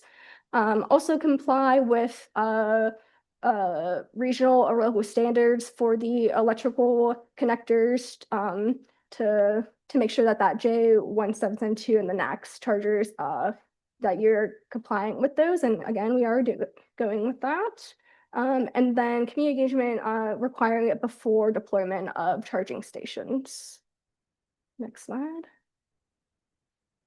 For the charging station placement guidance, some of the first few points are to help minimize cost by choosing locations that is closest to the available electrical infrastructure, if possible, and considering a layout to minimize the electrical infrastructure cost at all of the proposed sites. And again, just minimizing trenching or avoiding it if possible to minimize that cost. Consider how easily drivers can find the charging stations they need to access. Just making sure they're visible and that people can, that they're readily available and that they're also within a safe area, especially for like some overnight charging where people may be leaving their vehicle for an extended period of time. Comply with regional accessibility laws, regulations, and ordinances. The charging stations must not block ramps or pathways, and the height of the interactive display cannot exceed the maximum height as dictated by the local laws. There is a interactive display on the ChargePoint 6000 series, and it is not over that height to allow for ADA access. Ensure any slopes, walls, or fencing at the site do not trap water around the charging station installation site. Use dual port pedestal mount stations where possible in open areas for adjacent parking or adjoining parking stations. And for pedestal installations, the conduit stub up must be a minimum of 9 inches from any obstructions to the rear, including other charging stations. Slide. For other general location guidelines, some of these mostly have to do about ADA. The charger cannot interfere with any accommodations for people with disabilities, vaults, fire hydrants, or access to utilities. Permissible and legal parking areas that cannot be installed in loading zones or replace accessible parking. To that same vein, they also may only be installed in non-residential zoning. So all of the locations must avoid like the RPP zones. And when installing 2 dual port chargers, 1 out of the 4 spots must be ADA accessible. So in where applicable, we are utilizing existing accessibility parking spaces, but again, we're not replacing that spot. The spot will still be available to a person with disability that has the ADA placard. They can still park at that spot regardless of vehicle type. There will just be the upgrade to that spot with the EV charger for someone that has a disability. If they come with the electric vehicle, they can also charge as well. The ADA spot space must at least be 11 by 20, adjoining access aisles at least 5 feet wide, level to the ground, and unobstructed side reach. And signage and pavement markings for EV parking and bollards to protect the charging hardware where needed. Next slide. I think some of the last set of guidelines that we have specific to the sidewalk. This image is what they'll more likely look like for the chargers that we install on the sidewalk. The sidewalk must be at least 6 foot wide to allow for ADA access. And then again, that pad mount, the pedestal base, be no wider than 2 feet. So again, that 2 by 2 area of 4 square feet for ADA access. And then the pad mount must be flush with the back of the curb, as seen in this image. Next slide. For the signage to dictate the charging station spots, we are still working with DOMI and the policy analyst there to finalize and determine the parking policy. So the exact wordage on the signs is still to be determined, but these signs are recommendations from the Federal Highway Administration on what to use. There is currently not a standard that the feds have under their manual of uniform traffic control devices, but again, these are what they recommend, and these signs are very similar to other signs that we have across the city for different parking needs. Go to the next slide. The last handful of these slides are just showing other examples and some case studies, and that we use to determine our guidance and our signage. So I won't go through these all, but you've seen them in the preliminary review.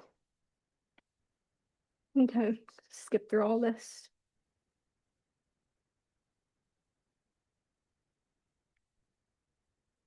So yes, that was the end of my presentation. Thank you very much to the commissioners and the DCP staff. Thank you. Is there any public comment? No hands are raised online and no hands are raised in the room. Okay, I will open it up to the commissioners. Commissioner Abdullah? Yeah, so I mean, I guess my overall question is how is this being funded again?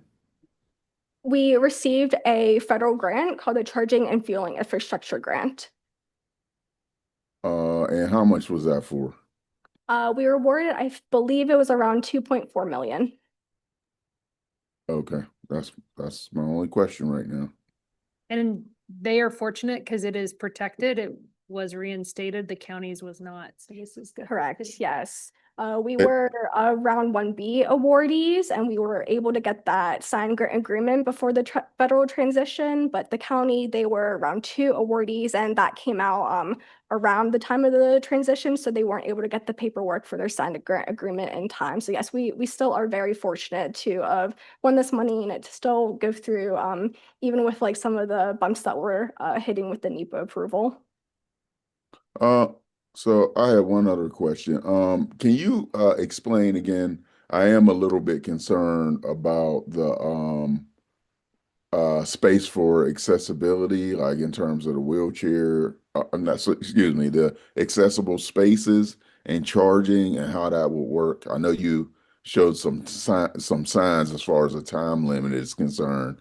I guess generally speaking, I'm wondering, you know, which takes precedence in that particular case. So I'm just looking for some understanding with that.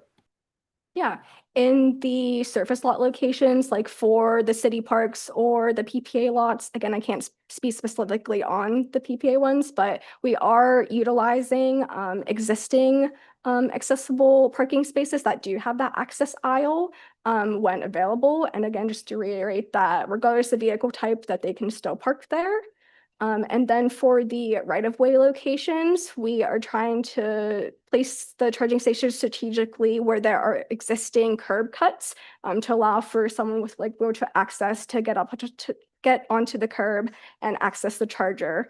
And so those curb cuts are usually by the like towards the ends of blocks. But if a curb cut isn't readily available, we will work with DOME to install a curb cut where necessary.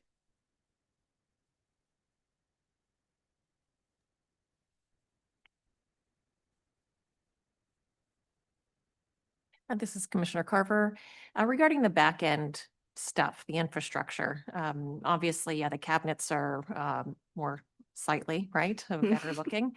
But I understand it could be a budget constraint. So what are the, I guess, what are the requirements for having this back end? Can these charging stations be tied into, say, a parking lot's already existing electrical supply? And these supplemental panels and meters are always needed or not? I believe that at each location, the racking may not be required. It's just dependent on the location and the current electrical infrastructure. Preliminary designs have been created for some of the phase 1 locations, like the park locations. And in those 3 preliminary designs that we currently have, that racking is in the design. Okay. For the right-of-way locations, I would just have to defer to Duquesne Light. And once we start doing that design work, if these types of racks would be required. Okay. And is there any discussion happening within the city about screening requirements for the unsightly infrastructure items? Not so much the cabinets, but the other stuff. Those are discussions that we're still having within the city. Got it. Mhm.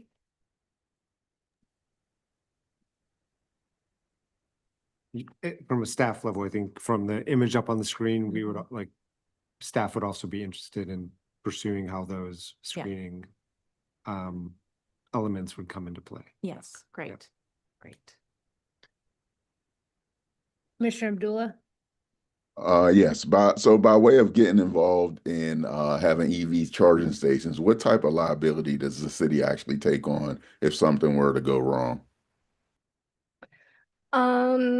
are you talking about in the terms of like maintenance, like if someone like runs into, like backs into one of them, for example? Hey, Or- when you're dealing with electricity and you're dealing with cars, and I don't I don't know how the systems exactly work. I mean, I'm sure like if it got hit by electricity or something like that while someone was charging their car, I'm assuming it has some kind of circuit breaker. But what if it blew that person's car out? Like just as an example, like Yeah. that's my kind of line of thought. So do we have any, like, what kind of liability are we taking on by providing like this to people who have these type of vehicles? Mhm. Yeah, there is a lot of discourse around people that do want to purchase EVs, like their horror stories of them blowing up or them catching on fire. But most of the reasoning behind some of those fires happening is that the electrical infrastructure isn't compatible or up to the power needed to charge the vehicles. But we're working with Duke, like, they knowing that, and some of those fires, they come with like people doing those unsafe methods of plugging in their cars like at their home outlets, or trying to find like a random public outlet to plug into. So with providing this publicly accessible charging, we are avoiding some of those concerns about like potential fires happening. And then also just like overall maintenance of the stations, or if like the power goes out and like a circuit, like what's the word, like just a power overload, like uh with the warranty and the maintenance package that we get from the vendor, they will work with Duquesne Light, in the case of like a power outage to restore power to the charger. And thank you for answering that. And then the other thing is, what about if someone in the public, does something to the device and they get electrocuted or shocked? Is there any Mhm. liability there? I'm just trying to, again, get my head wrapped around this. Yeah.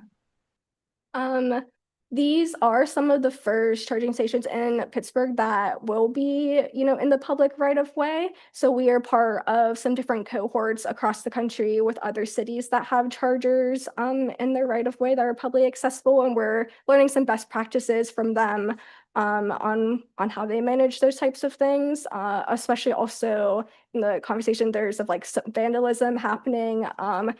Some common forms of that is cable cutting. So we're keeping those in the back of mind and seeing how we can try to mitigate those, or just knowing that those are potentials that can happen. Um, I was just gonna say, so those are like, for me, those are real, like, serious concerns, especially when you're dealing with large voltage of electricity. You know what I mean? Large volts of electricity, just period, being in the public, atmosphere. Because when you look at electricity in general, especially like whether it's telephone poles or any kind of equipment that uses electricity, it's pretty contained. And I know these would be too, but it's not like you can't just plug things usually in off the street. So that's like way different than what this would be, right? Correct. So Yeah. that's definitely a concern of mine. So I just want that to be noted. Mhm. Yeah, and these additional concerns that you have about the electrical infrastructure, I can take back to Duquesne Light and get some more clarity around that as well. And our liability as a city entity providing this equipment, like that's a huge, concern to me. Mhm. I guess to piggyback off of that, as it relates to vandalism, is there any sort of security feature about the plug itself that it isn't released until it's paid for? There are different types of charging stations from different vendors or different like models that do have like, retractable cables. There are also like wall mounted chargers that other cities have started looking at, that they are mounting on like telephone poles or electrical poles that are just like higher up and like, oh, that do that retraction. But again, like due to the grants requirements of this, like Buy America, Federal Highways compliance, there aren't that many different models that we can go with. And again, this is like a pilot for us. So again, we're part of these cohorts and learning from different cities about how they're dealing with those things. But at this time, we're still, going with that, those dual port like pedestal mount chargers. There are also some models that are starting to come out that it's like bring your own cable type of style. So yeah, those are all, that's like all information that we're collecting for maybe future iterations of public charging. Commissioner Ziegler, with the 5-year maintenance contract, is there a local rep that will be able to service the city's needs, or will they be from outside of the region? I know that they provide like the 24-hour like 7-day a week like access. I forget if how long they said that their lead time was for deploying a maintenance person to come out, but to my memory, I don't think it was longer than like the 72-hour mark that someone would be able to come out and service the station. Okay, great. This is Commissioner Carver. What about like technology upgrades? I see that it's like 4G LTE, as things progress, is there a way to update what is there? Or is there a sort of replacement program that needs to happen for the pedestals? So like I mentioned before, we're going with this higher level 2 model, that 19.2 kW. And right now, some of the cars on the market, they don't accept that higher power. So we're kind of like future building a little bit as the car technology advances and cars can accept that higher power that they'll still be able to plug in and charge, and that these stations will become obsolete, in the next 5 years. And then also knowing like just because some of the cars on the market right now don't accept that higher power, they can still use the charging, that it will just accept like what the vehicle can. Draw what it needs. Got it. Okay. Great. Commissioner Badula, go ahead. So this is just as a general question, just like really just curious. So obviously, we as a city have found benefit in this particular to put this in our infrastructure. And I know I assume based upon the number of EVs us doing it, there's not like where's the private market, in terms of providing this service versus us doing it as a public entity? Like what do the numbers look like relative to that? I'm just comparing it to like gas stations, right? Because that's usually privatized. So, what does the private market look like as far as providing this type of service? The private market is also expanding, but we really want to focus on the public market. So we have, control over, providing charging access at a sustainable, or a financially sustainable price. And that was also a requirement of the grant for them to be 24-hour accessible. So some of the PPA surface slots, they're without the boom gate. They're not like located in garages or like residential complexes, just to provide more options and access for people that have like the greatest barrier to charge, that may have on-street parking or like don't have a garage that they can have at home to charge their car, and just also in areas where there's like high rent versus ownership, just making sure we provide that access. And in the cases of the park locations, trying to put them in places where people already frequent for extended period of time. Like if you go to the park already and you drive there, for an hour to 2-3, you can get a good amount of charge on your car while you're doing that. So the private market is expanding as well as the public, but we just want to make sure that we provide this public accessible, like sustainability access to these chargers. Commissioner Ziegler, last question from me. The fee that you will be collecting, I'm assuming it'll be paying both the electricity that's being used at the station to do Cane Light and then going into a fund for maintenance? Yeah, so again, for the parking authority lots, I can't speak specifically on those about their policies. So between, the different PPA, the park and the right-of-way sites, the policy may look a little different. And so for the park locations, we're considering like a EV first policy versus like the EV only. Just, yeah, that's also what the community wants as well. But for the right-of-way locations, and again, just to reiterate, these policy talks are still ones that we're all having. Nothing is set in stone yet. But probably for the right-of-way locations, it will be EV only.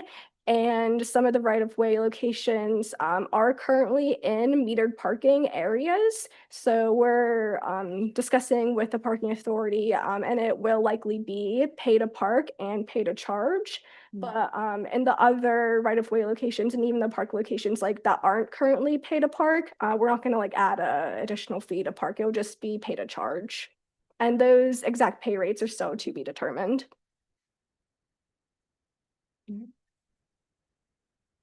All right, well, thank you for undertaking this, because I know this is quite a heavy lift that's been many years in the making. So excited to see this come to fruition.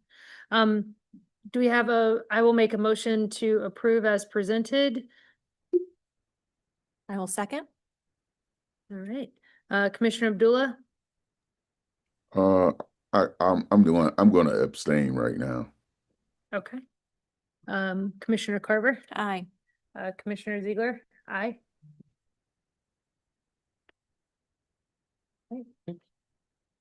Great, Thank you all very much.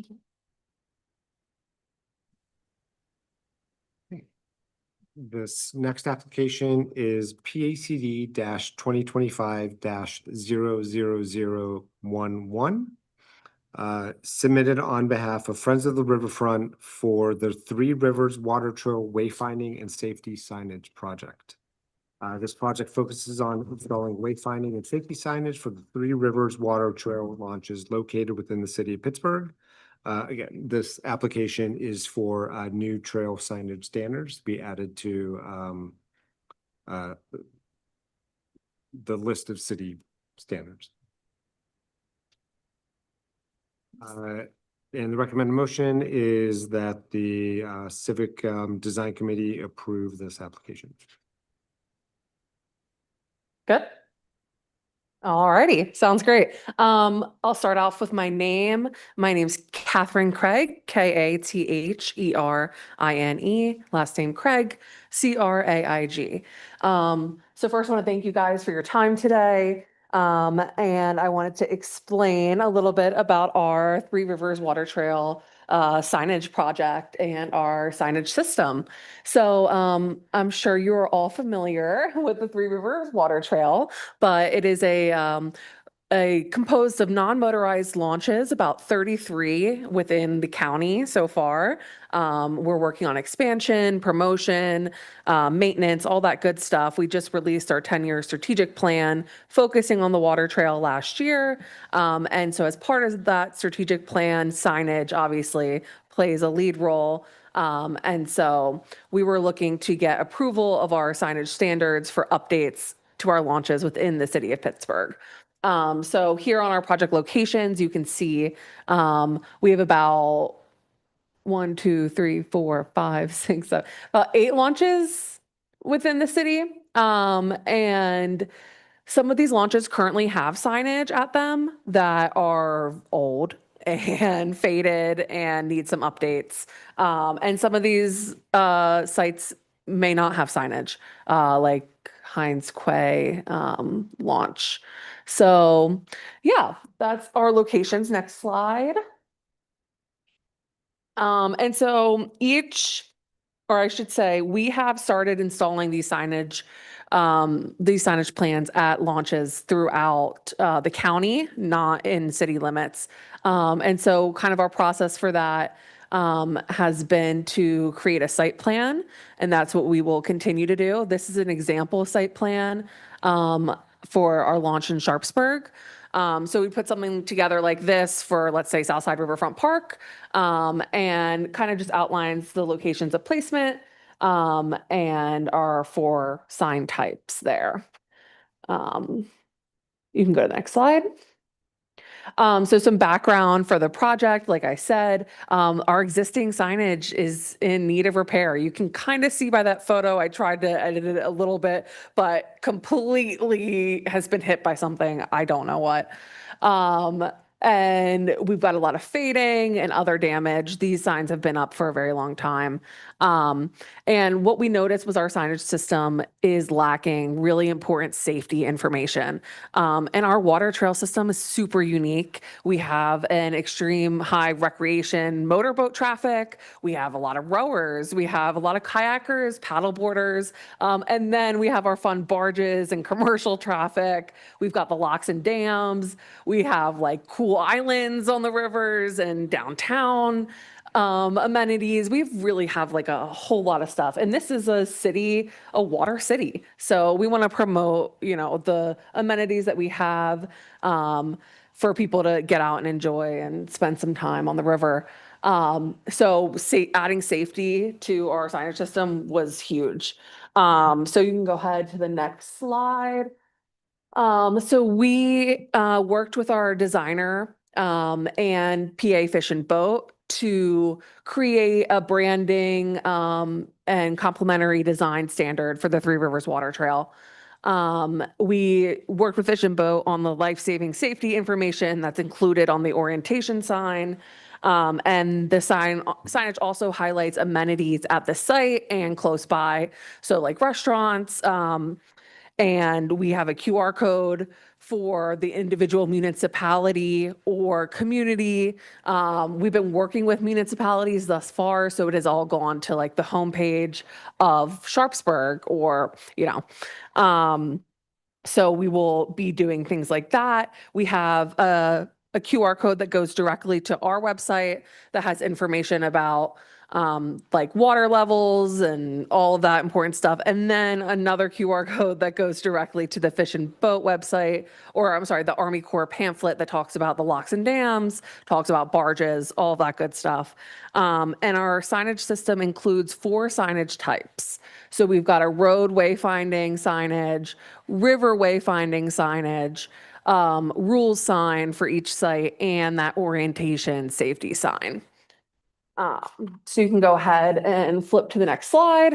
This is what our signage looks like as a family, and kind of what heights look like compared to people. Now, we've had different placements. Some of the poles that have been used for wayfinding are utility poles in some municipalities. Some are the aluminum poles that we've, you know, recommended. We've also mounted signage right directly onto like a concrete wall. So we've kind of done it in a variety of ways. But this is kind of our signage family. So you can go to the next slide. And here are some pictures of her in the wild and installed. These are some from Sharpsburg and Springdale. And I think that they look really nice. And we've had a lot of really positive feedback on them from the sites that we have done installation at. And you can go to the next page. Just a little bit about our colors and our materials.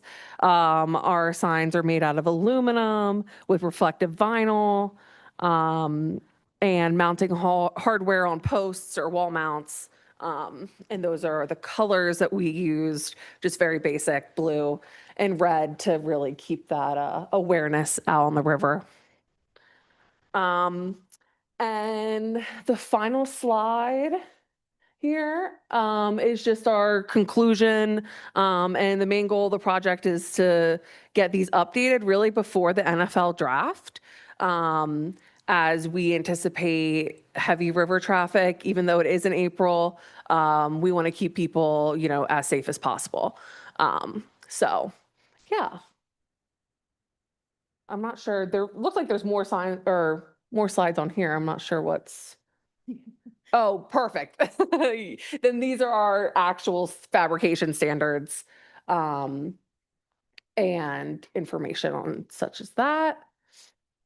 You can keep going. yes, kind of basic. If you were to zoom in, I'm sure you can read the language on that, but kind of what it looks like here. We've got the barge image to show people that there's 100 yards they cannot see in front of them, things like this. So yeah.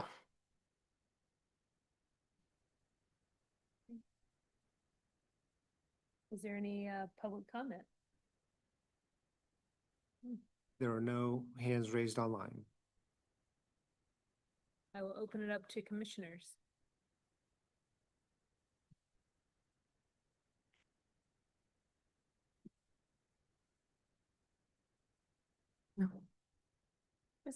This is Commissioner Carver. I'm curious, during the preliminary review, there was also inclusion of interpretive signage that was removed. Yes. Okay. So that was my bad. okay. I just attached our entire fabrication standards and forgot to remove the interpretive Okay. packet. They put it as one. Got it. So not for this project. Okay. Um, Very good. Yeah. Then I do not have any questions. I have no questions at this time. Commissioner Abdullah? No question for me at this time. Thank you. May I have a motion to approve as presented today? I will make the motion to approve as presented. And I'll second the motion. Okay. Commissioner Abdullah? Aye. Commissioner Carver? Aye. Commissioner Ziegler? Aye. Great. Thank you guys. Appreciate it. Thank you for your time. All right, our final application for this meeting is DOMI-BN 2025-11057. I'll pause for a second to promote our applicants and have a sound check.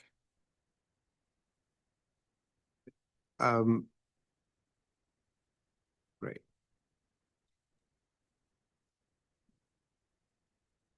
Right, this is an application filed for the installation of pole banners at Southside Works with approximately 28 banners. The banners are currently installed under a temporary permit. This application is seeking permanent approval for those banners. Previous banners of a similar design were issued a temporary permit, banner permit in 2021. Temporary banner permit does not require the commission approval for review and approval. The supporting materials are attached. A development activities meeting was held in October. That dam report is attached as well. And as a note, staff is recommending approval with the condition that the commission is approving the banners for Southside Works. Specific business advertising or business identification signage is not included or not recommended for approval within this package, since business identification signage and advertising per zoning code is for on-site businesses.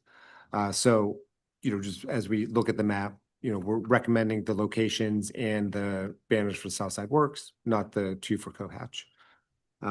As well as 2 letters of support from community stakeholders.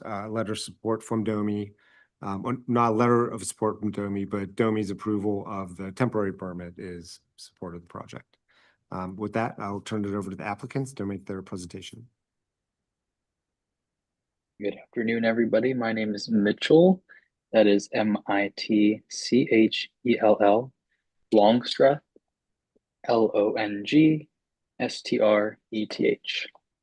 I am with Alpha Graphics in the Cultural District. I am an account manager on this project, and we are responsible for the installation and printing of these banners, as well as obtaining the permit for the banners. Also on the call is Eileen and Jack with Revive Marketing and Beth Edwards with CBRE, just in case there's any questions. But as Kevin mentioned, this is the map of the banners as they are currently installed. They are around the town square of the Southside Works Lifestyle Center, on Southside Flats of Pittsburgh, on South 27th Street, Cinema Drive, and Sydney Street. There's a total of 28 of these banners. If you go to the next slide, it's just the rundown of the designs that were used for this project, in keeping with the Southside Works specific branding. And then the third slide, we have the specs for the pole banners. These banners were created and just installed in existing poles. There were 5 brackets that were not on the poles that we did have to install, that were also approved under the temporary permit. But like I mentioned, these are currently installed, and we are just seeking a long-term permit to be able to keep these up, continue to keep the Southside Works Lifestyle Center vibrant, and for visitors to understand they are in that center.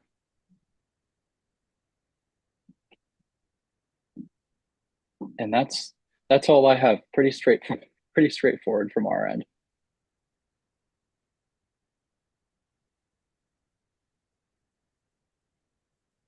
All right, is there any public comment?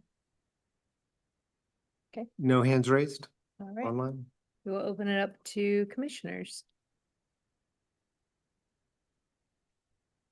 Commissioner Carver here. This might be more of a staff question. Can you walk us through again the approvals process for a temporary sign versus? Sure.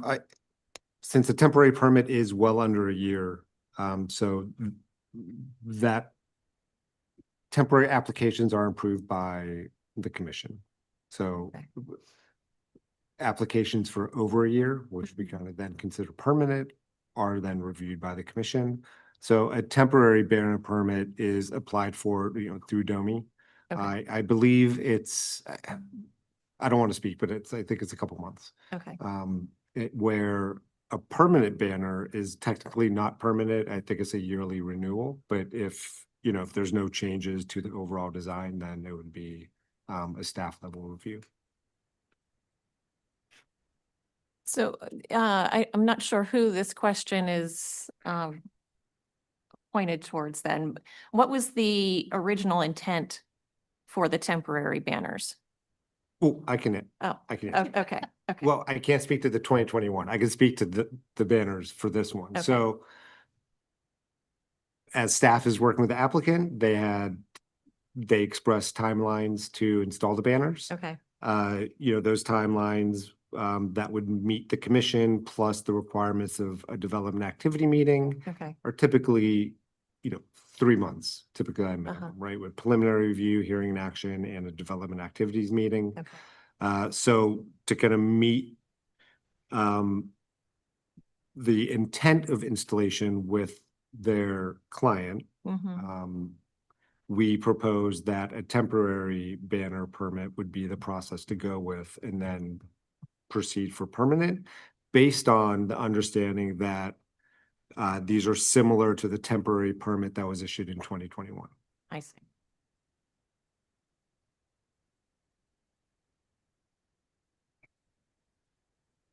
This is Commissioner Ziegler. Can you speak to just the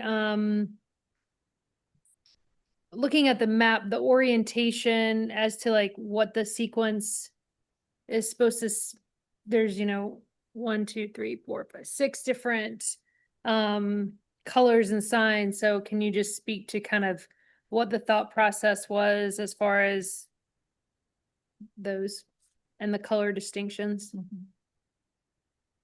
Yeah, sure. My name is Jack Bellis. I am one of the principals of Revive Marketing Group. We're the PR and marketing firm that represents the property. We worked with the current owners, Samara Road, who purchased the property in 2019. When we did a brand refresh on the project, obviously we kept the name, we kept the foundations of what the property and lifestyle center is. We updated the fonts to modernize, the colors to modernize, and this is just kind of part of the color story playing off of that. Commissioner Ziegler again, there are a couple other dots that are further on. I can never remember what the streets below 28 and 26.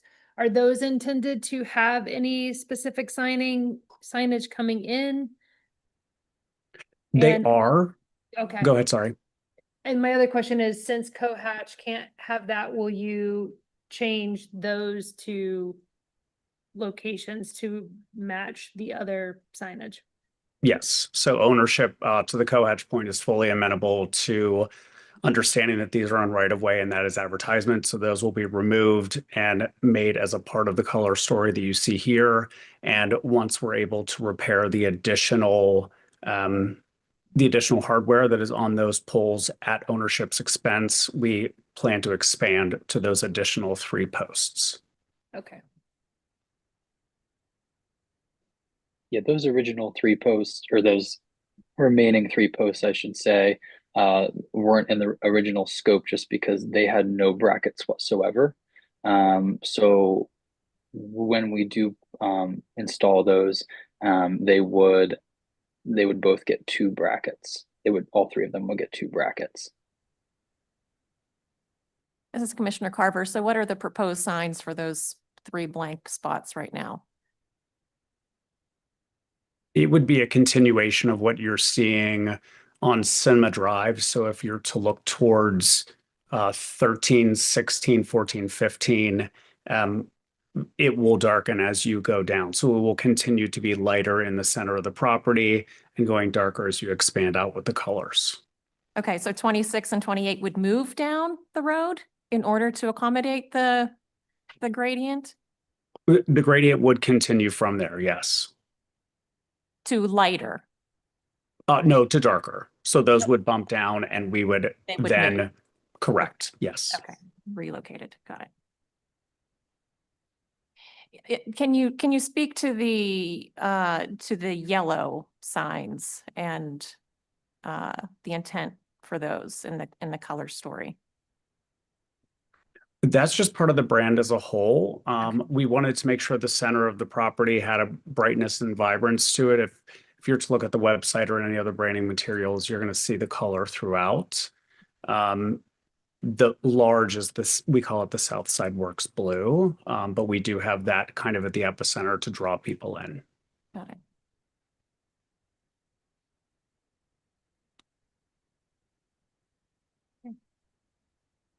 Okay. Any additional questions, comments? Okay. May I have a motion to approve as presented? I'll make a motion. I will second. Commissioner Abdullah, Aye.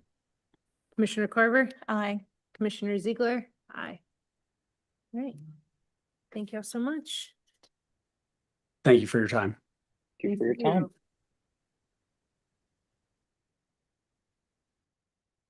Is there a director's report? There is not. All right. With that being said, I call this meeting adjourned at 4:23 p.m. There needs to be a motion to adjourn. Oh, may I have a motion to adjourn? So moved. Second. Do we have to roll call for that? Okay. Thank you. All right, thank you.